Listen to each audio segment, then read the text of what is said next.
Umdletshe avule umnyango uyafika umakoti wakwakhe unqunu uzama ukugqoka kade eqeda ukugeza. Umdletshe abesethi hawu kanti nomzimba omuhle kangaka athi awungiphe phela kancane. Umakoti anqabe athi baba ngeke ngikwazi ukuyenza lonto yimbi lento ngicela yona baba ngicela uphume. Aphinde umdletshe athi hayi akekho umuntu ozokwazi woza makoti. Lokhu engizokwenza kuwena akukho kurongo ngoba phela unkosikazi wendodana yami. Enze njani umdletshe? Alale nomakoti wakhe. Alale nomakoti wakhe ngenkani. Alale nomakoti wakhe ngenkani, alale. Abese yamtshela ukuthi angasho umakoti wakhe. Noma ngasho vele ngeke baze bamkholelwe la ekhaya. Akekho umuntu ozomkholelwa and also meke washo uzomhlukanisa nendodana yakhe. Uzomtshela ukuthi uqamba amanga. Umakoti luckily uyamazi umdletshe ukuthi ubaba wezizwe zonke.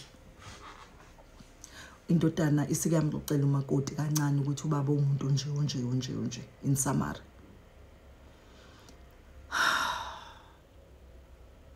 Bese umdletshe asuke ahamba ekamereni lakhe ayohlala khona. Umakoti usehleli lana, she's uncomfortable, she's bleeding. Umdletshe ulaye nomakoti. Umdletshe udlulile ngocansi. Umdletshe wadlula, asazi ukuthi ubani wamdlulisa kodwa nje the way behave ngakhona ubehave njengomuntu owadlula. Abese umakoti ngaleso sikhathi alale umakoti angabe saphuma ekamereni lakhe akhiye kuze kufike uMandlovu noBongeka. UBongeka ngqongqoze ekamereni lamakoti uyafika umakoti ulele. Yini na? Ulayeleni awujwayele mosukulala ujwayele ukuthi lesikhathi sihleli sonke. Athi I know ngikho right. Abese eyaqhubeka alala. Kuthi later umakoti avela bleed. Maka bleed umakoti bamthathe bamphuthume esibhedlela, ahanjiswe esibhedlela nendoda yakhe isibuyile, aphuthunyiswe uMandlovu uyena unkosikazi ubongekile kanye nomfana. Umdletshe akekho aphuthunyiswe esibhedlela angene kwi-labor unkosikazi kuthiwe kufuneka abelethe manje nje kuyaphuthuma abelethiswe i-C-section. Mind you unkosikazi besingakashaya isikhathi sokuthi abelethe, bengakabi seduze kakhulu, beka ku maternity leave but ubesaselinyanga ukuthi abeletheke enziwe i-C-section umntwana aphume because umntwana was in danger for isihluku lesi esenziwe umdletshe. Nangampela abuye ekhaya, uyabuya umakoti use uncomfortable, use busy, selokhu encenga indoda yakhe ukuthi ucela bamove out lana, akasafuna uhlala lana, akasayena umuntu okhulumayo oqaqekile kuze kuthi ngelinye ilanga uMandlovu ekseni uMandlovu udlala nengane yakhe, umzukulu wakwakhe udlala nengane, ahlale noma wayo ungekho umuntu kuyena uMandlovu ubongekile kanye nomakoti laba abanye abekho. Abesethi sisi awukho right kulezi insuku yindaba mntanami. Phela ngiyakwazi wena ubunamile la ekhaya ujabulile umuntu nje noma ushayi but ngiyakubona ukuthi khona into ekuhluphayo.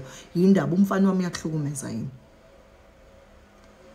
Athi umakoti chama athi mntanami if umntanami ekuhlukumeza ngitshele ngoba mina ngizomshaya owami lo mfana uzalwa yimina. Uyakuhlukumeza yini mntanami umfana wami? Kucaca ukuthi umakoti cha akamhlukumezi. Kuthi mase kufike la umakoti abona ukuthi akatshela umamezala iqiniso. Kufike umfana, makafika umfana ebuye emsebenzini ubaba wakhe akafiki, umfana uMandlovu asho ukumshaya amtshela ukuthi uhlukumezele ingane yabantu. Lengane yabantu aqala uyathetha manje. Ufile ingane ifikela ekhaya ilungile and manje iyayivalela endlini ayisekho ayisahlambulukanga ayisekho right. Uyenzani ingane yabantu? Asho ukuthi ufuna ukuyishaya indodana yakhe lokuthi mangazi nokuthi ukhuluma ngani. Nami ngiyambona ukuthi akekho right kodwa akangitshela ukuthi kwenzekeleni. Ngisho ngimthinta akafuni ukuthi ngimthinte. Athi uMandlovu wena khonto oyenzile kulengane. Asho ukuthi uyasiphakamisa isagila ufuna ukushaya umfana. Umakoti athi akuyena ma ungamshaya akuyena. Ngiyacela ukuthi umyekele ngizohlala ngikutshela ukuthi yini eyenzekile kumina ukuze ngeze ngibe nje. Nangampela asho umakoti ngosuku olukuthi ngesikhathi ningekho la ekhaya ngabuye ukuqala ngibuye emsebenzini ubaba ubehlale izama ukungithinta ngicabanga mhlambe mistake ke mangipheka ngoba ikhishi lethu lincane but kuqhubeka ngelinye ilanga ngiqeda ukugeza nje ubaba kade engekho esemsebenzini uyangena ungena mina ngobe ngicabanga ukuthi akukho umuntu umnyango ungawukhiyile ekamereni wavele wangena ubaba wafika lapho walala nami ngenkani waqede lapho wathi angingasho ngoba mangisho ukuzohlukumeza kumzi ngiyazi kusaba ke nami ukuthi nihlukane la ekhaya because of me so yikho ngikutshelela ukuthi ngiyasaba ngizimisele nanokuthi ngikoduke kunokuthi nixabaniswe yimini uMandlovu athule angayiphenduli ingane abheke phansi athi awu kodwa mdletshe asho kaningi ebheke phansi engathi ulahlekelwe umqondo athi awu kodwa mdletshe abheke phansi uMandlovu abese yathula athi uzomtshela umkhwenyana wakho athi manje ngiyasaba ukumtshela mhlawumbe ngaba uwena ungakhuluma naye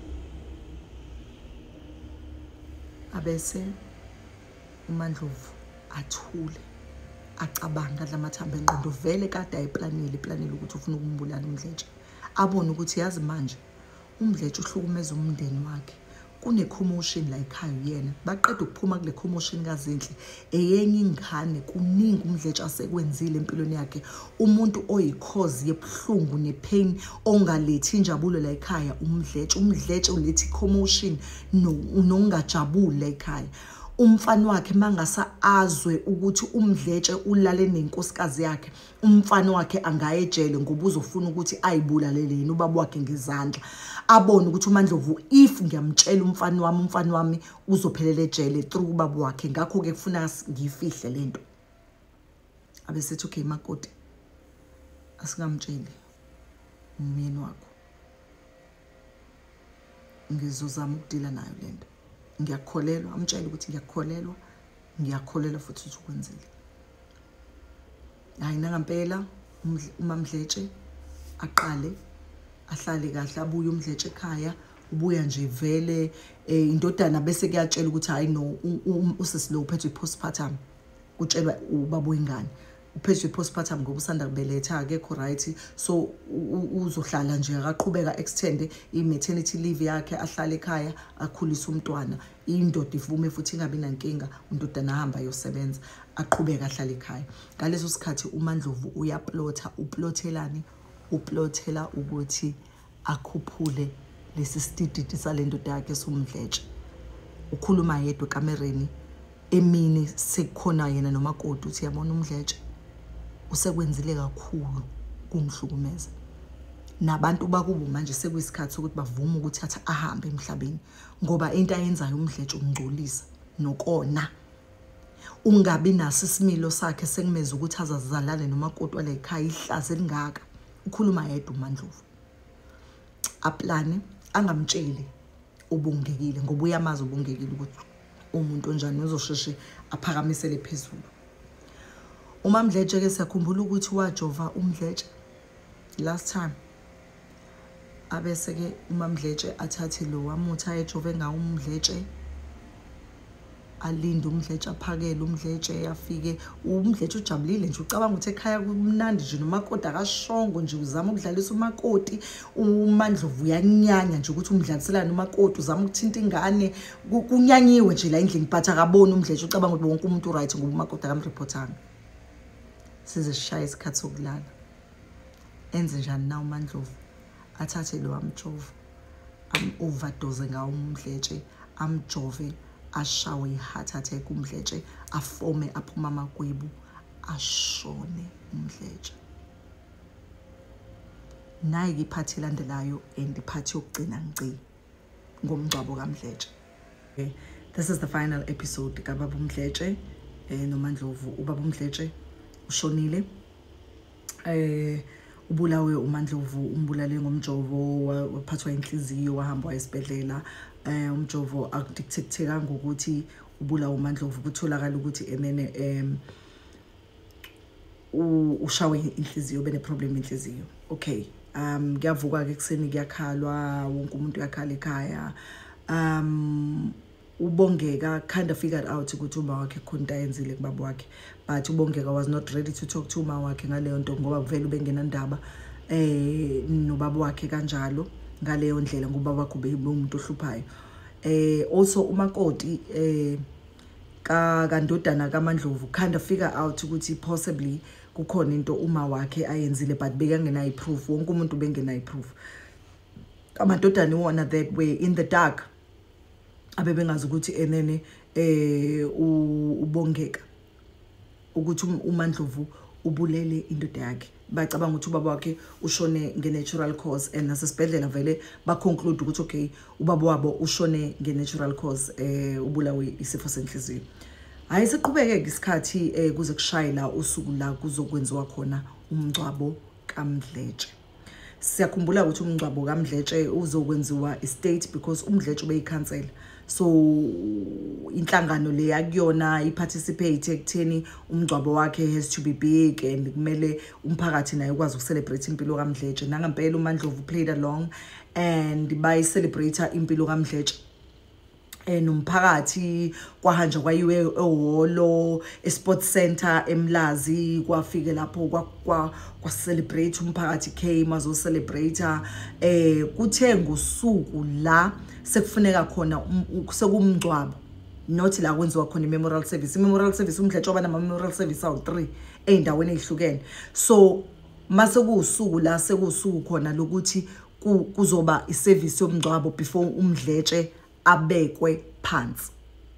Ayina ngempela kufike abantu bomndeni bakaMdletshe ngoba babekhona uMdletshe wesenabo abafowabo. Kufike abantu, kufike nje abantu abaningi, kugcwale nje ekhaya, kugcwale in a sense that nabo they didn't expect ukuthi itende likaMdletshe will overflow. Itende laMdletshe lalibekwe emgaqweni, kuvalwe umgaqo ngapha nangapha itende lomngcwabo kaMdletshe, lenkonzo yomngcwabo kaMdletshe. Ayina ngempela kusontwe inkonzo kaMdletshe iyavuma iyasho ngapha, kusontwe uMaNdlovu uyakhala uyasikhihle sikanandi, and ukhalisa ukuthi vele sekuze kwafika isikhathi kwayena bemthanda uMdletshe. So sekuze kwafika isikhathi la kufuneka khona achoose between izingane zakhe noMdletshe, so bekumele achoose bani izingane zakhe. So uyakhala ukhalisa ukuthi ukushonile umyeni wakhe and ushone ngokuthi abulawo yena, and nje kumuncu nje, kodwa ke kuyi celebration abantu baya celebrate ke kuze kufika isikhathi la sekunenkonzo ke la kushow khona ukuthi because abantu babebhaliwe ku program ukuthi ozokhulumela umndeni ubani. Ozokhulumela umndeni ke kumfowabo kaMdletshe, umfowabo kaMdletshe ophakathi olama uMdletshe. Nangempela asukume kubhuti kaMdletshe akhulume asho ukuthi hayi siyabonga Makoti, uyiphathe kahle indoda yethu, indodana yasekhaya, umntakama wami uMdletshe obephila impilo right, unkosikazi wakhe make sure nje bancome nje uMaNdlovu ke bancome uMaNdlovu kuze kushaye isikhathi la khona kufuneka kulo ekhuluma uthe suka lapho wabe sethi ucela ukuxolisa ngalento azoyenza. Ngiyaxolisa ukuthi ngizokwenza into umfowethu aba igwala ukuyenza esaphila. Aqale ke asibale istory. Umfowethu ziningi izingane thina sizaziyo zakhe eziphilayo. Ubesaba, ubemhlonipha unkosikazi wakhe ngalendlela ukuthi ubengafuni ukuthi azi ukuthi unezingane eziningi. Ngizocela ukuthi la ngaphakathi ngoba izingane zakhe eziningi ziyazi ekhaya. Izingane zakhe ezinye zazo ngizifonelile, ezinye azikho la ukuthi ngizizongcwaba ubaba wazo. Ngiyacela ukuthi izingane zikaMdletshe ezikhona la etendini zize ngaphambili. uMaMdletshe abheke uBongekile, abheke phansi. uMaMdletshe phela uhleli lapha ya ematshalini umbathile. Kusukume izingane almost uhalf wetende leyingane zikaMdletshe kubabaze wonke umuntu etendini. Athi ngiyazi ukuthi mkamfowethu ubungazi, ngiyacela ungixolele ngalokho engikwenzayo. Ngiyazi ukuthi bungazi ubekufihlelile wayengitshelile, kodwa wangiyala wathi ngosuku lokugcina ingane zakhe kufuneka zazane. Uyacela ukuthi ngikwenze lokho. Angikwenziswa ukuthi ngifuna ukukuzisa ubuhlungu, kodwa ngikwenziswa ukuthi ngifuna ukuthi wazi ukuthi indoda yakhe ibinje. Usuku lokugcina namhlanje siyombeka, angeke usaphinde umbone. Nalezi ingane kuyafuneka zazi, nawe uzazi ukuze zazane nezingane zakubo. Izona ke lezi ingane zendoda yakho. Akhale uMaNdlovu, akhale uMaNdlovu, akhale uMaNdlovu, akhale uMaNdlovu, akhalise kwengane encane abe nesimbibithwane. Ubona ubunyoka nobuqhophololo obenziwe indoda yakhe ebeyiphethe kahle, eyiphethe kahle for indoda yakhe ashade emncane. Akhale uMaNdlovu, akhale. And then she collapsed and fainted. Waquleka. Equlekeni kwakhe uMaNdlovu ingane zisukume lezi ayizalayo zimphakamise, zizama ukumthela ngamanzi, uMaNdlovu akavuki. Zizama ukumthela ngamanzi uMaNdlovu akavuki. Ngalesikhathi ubaba wabo ehamba emathunini, uMaMdletshe ungena kwi-ambulance, uyahamba uya kuphi? Esibhedlela. Afike esibhedlela uMaMdletshe, ngalesikhathi kuyaqhubeka umngcwabo afakwe. uMaMdletshe akambonanga ungcwatshwa kwendoda yakhe. Ngobani? Usesibhedlela kwi-ICU as we speak. Ngiyabonga ke phela kwaso istory lesi sikaMdletshe, ubaba wezizwe zonke. Yo, this story was draining and it was a lot. Ngicela ke ni subscribe on my YouTube channel. Ngiyacela ukuthi ningayeki ukubuka ama videos azaphele, and makudlala iadvert please ngiyacela ukuthi nibuke iadvert ngoba that's how I make money ku YouTube. Bukani nje iadvert uzoyiqede and then ke ungayiskip. And please continue to follow me and subscribe on my YouTube channel, na ku TikTok Ubongiwe Ndlovukazi, na ku Facebook Ubongiwe Ndlovukazi. Ngiyani appreciate and ngiyanithanda. There's gonna be more stories like this. Niqhubeke, ni check stories that are coming. Thank you.